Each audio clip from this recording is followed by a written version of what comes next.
Mereka sholat gaib bagi orang yang dianggap berjasa.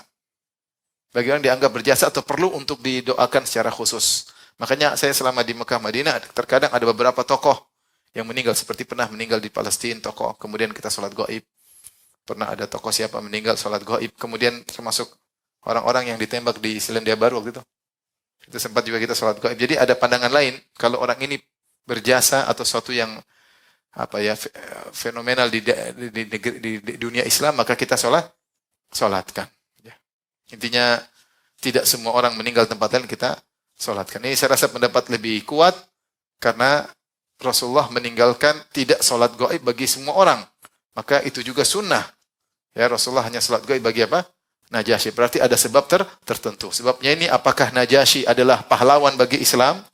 Karena Najasyi membantu kaum muslimin, ataukah tidak ada yang menyolatin dia? Maka sini ada khilaf. Nah, yang dipraktekkan oleh Mekah Madinah tadi, dilihat ini punya jasa atau sesuatu yang fenomenal di kalangan kaum muslimin, maka disolatkan. Adapun kalau tidak, ya tidak perlu, karena Nabi tidak menyolatkan orang-orang yang meninggal jauh. Wallahu alam bishawab. Jadi masalah khilafiyah.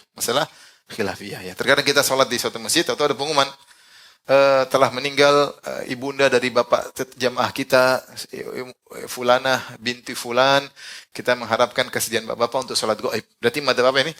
Syafi'i. Itu serah antum mau sholat atau enggak? Kalau antum enggak sholat jangan bikin kacau. Ya sudah, kalau antum enggak sholat mundur. Kalau antum mau sholat ya sholat. Ini masalah khilafiyah. Kalau enggak mundur. Ini masalah khilaf.